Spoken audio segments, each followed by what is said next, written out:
সুপ্রিয় শিক্ষার্থীবৃন্দ, সকলেই চায় সুখ শান্তি আনন্দময় এক জীবন। সেটা যথার্থরূপে তখনই সম্ভব হয় যখন কারো ক্যারিয়ার ভালো হয়। If career is good, everything is awesome. তাই তোমাদের সেই অসাম লাইফ লিভ করার জন্য যেটা দরকার সেটা হচ্ছে এখন যথার্থরূপে ভালো প্রিপারেশান নেওয়া। আর যথার্থরূপে যাতে ভালো প্রিপারেশান নিতে পারো, এই জন্যেই তোমাদের জন্য এই ফিজিক্স ক্লাসের আয়োজন। সো এই ফিজিক্স ক্লাসে সবাইকে সুস্বাগতম। হ্যাঁ, তাহলে এই ক্লাসের মাধ্যমে আমরা জানবো যে থিওরিক্যাল তাপগতিবিদ্যার চ্যাপ্টারের কি থিওরি পড়তে হবে এবং কোন থিওরিগুলো বারবার আমাদের বিভিন্ন বোর্ডে এসেছে, ক খতে কী ধরনের প্রশ্ন পড়ে সেটা আমরা জানবো। ওকে, লেটস স্টার্ট। সেখানে হচ্ছে তাপমাত্রা। হ্যাঁ, তাপমাত্রা কাকে বলে? সাধারণত কোনো বস্তু অন্য কোনো বস্তুর সাথে তাপীয় সাম্যাবস্থায় রয়েছে কি না তা যে প্রপার্টিজ দ্বারা নির্ধারণ করা হয়, it is called temperature. Temperature নির্ধারণ করার জন্য বিভিন্ন ধরনের স্কেল ব্যবহার করা হয়, সেটা আমরা পরবর্তীতে জানবো। এবং আমরা জানি সবচেয়ে তাপমাত্রা সবচেয়ে বেশি দেয় কে? সূর্য, তাই না? এই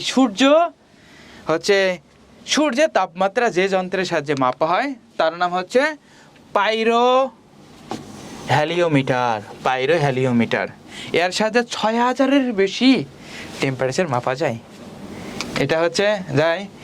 আর জেনারেলি গায়ে জ্বর হয়েছে মানে আর অন্য কিছু হয়েছে, তখন বডি টেম্পারেচার মাপার জন্য যেটা মাপা হয় সেটা হচ্ছে থার্মোমিটার।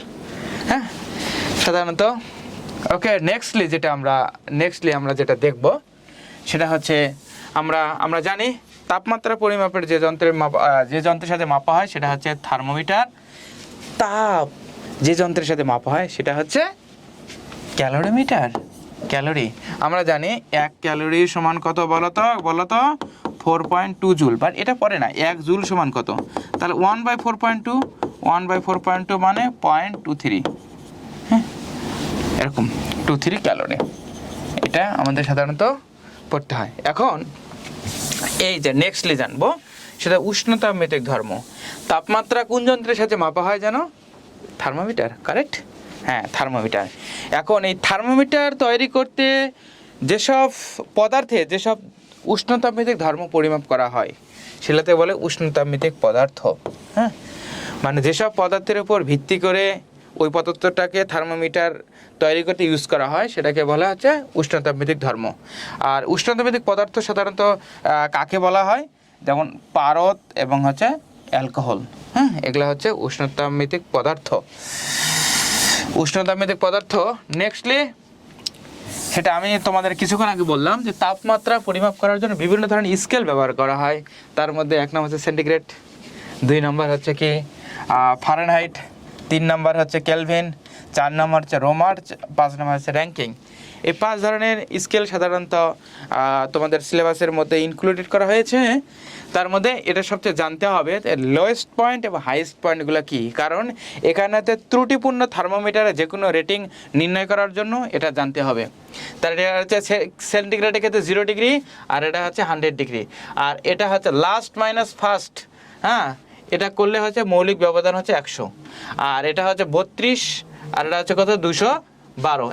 এটা করলে এটা থেকে বিয়োগ করলে হয় 180, আর এটা 273। আমরা জানি 0 ডিগ্রি মানে কত 273, 100 ডিগ্রি মানে 273 যোগ 100 373, তাই না?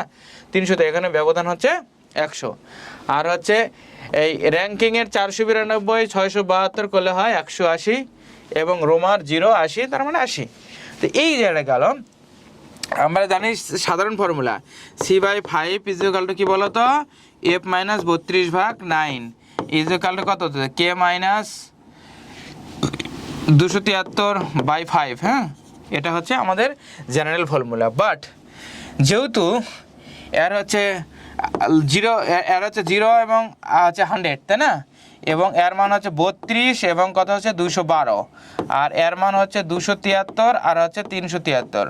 যখন কোনো ত্রুটিপূর্ণ থার্মোমিটার রিডিং নির্ণয় করতে যাব তখন সূত্রটা হয়েছে C/100, হ্যাঁ, C/100 ইজ ইকুয়াল টু কত আছে F মাইনাস 32 ভাগ কত আছে F মাইনাস 32 ভাগ 9 is equal to K minus 273, okay, by এখানে 9 না, এখানে হবে 180, হ্যাঁ, আর এখানে কত হবে 100 ইজ ইকুয়াল টু যেটা হবে x থিটা মাইনাস XIC, হ্যাঁ, XIC by X100 minus XIC। এখানে এটা হচ্ছে বরফ বিন্দুতে যে রেটিং দেয় এই দুটো বরফ বিন্দুতে, আর এটা হচ্ছে বাষ্প বা স্টিম বিন্দুতে যে মান দেয়, আর এটা হচ্ছে থার্মোমিটার রেটিং, ঠিক আছে, এটা হচ্ছে থার্মোমিটার রেটিং, থার্মোমিটার যে রেটিংটা দেয়। অবশ্যই তোমাদের প্রশ্নের মধ্যে দেখতে হবে তোমাদের যে ত্রুটিপূর্ণ থার্মোমিটারের কথা বলেছে এটা আসলে কিসে অ্যান্সারটা চেয়েছে। যদি কিছু না বলে তাহলে সেন্টিগ্রেড, আর যদি স্পেসিফিকভাবে বলে দেয় যে হ্যাঁ এই মানটা হচ্ছে ফারেনহাইটে কত, তাহলে অবশ্যই F মাইনাস 32/180 করে নিতে হবে। Just bear in mind. আমরা এই বিষয়ে কিছুক্ষণ পরে অঙ্ক করব, তোমাদের আমরা কিছুক্ষণ পরে এই বিষয়ে অঙ্ক করব, জাস্ট একটা মনে রাখো এই সূত্রটা, হ্যাঁ লাগবে তোমাদের। নেক্সটলি আমরা জানি ত্রৈধ বিন্দু। আসলে আমরা বলি না 0 ডিগ্রি মানে কত 273 কেলভিন। আসলে 0 বললে এতে মানুষের একটু অপমান করা হয়, হ্যাঁ, 0 সে তো কিছু না কিছু তো পারে না, ওই জন্য বলা হয়েছে এটা হচ্ছে 16 ডিগ্রি লেখা হয়। 16 মানে কত হবে বলো তো 273 পয়েন্ট, তাহলে 16 কেলভিন, তাই না, এরকম বলা হবে 16 কেলভিন। এরকম বলা হয় যে পানির ত্রৈধ বিন্দুর 1/273.16 অংশকে 1 কেলভিন বলে। এটা তোমাদের ক নম্বর 1 নম্বর প্রশ্নের জন্য খুবই বড়, যে প্রাণীর ত্রৈধ বিন্দুর 1/273.16 অংশকে বলা হয় 1 কেলভিন। এখন most important question from this chapter, খ নম্বর কোশ্চেনের জন্য, পারদে কেন থার্মোমিটার ব্যবহার করা হয়, থার্মোমিটারে কেন পারদ ব্যবহার করা হয়? হ্যাঁ, পারদ ব্যবহার করা হয়, এটা মেন কারণ কি পারদ একটা বিশুদ্ধ অবস্থা, পিওর, হ্যাঁ একদম পিওর। আর এটা কী হয় জানো, এটা হচ্ছে এটা কাঁচ, তো এটা কাঁচের গায়ে লেগে থাকে না, সহজে উঠানামা করা যায়, হ্যাঁ উঠানামা করা যায়। আর একটা কাজ কি, 4টা আমরা কন্ডিশন করবো। 1 নম্বর পিওর, 2 নম্বর হচ্ছে এটা কাঁচের গায়ে লেগে থাকে না তাই সহজে উঠানামা করা যায়, 3 নম্বর যখন এটাতে তাপ সুপরিবাহী, তাপ সুপরিবাহী, তাই টেম্পারেচার যদি একটু বৃদ্ধি করি তাহলে স্ফুটনাঙ্ক বৃদ্ধি পায়, আর তখন এমনি অটোমেটিক্যালি উপরে আসে, হ্যাঁ অটোমেটিক্যালি উপরে আসে।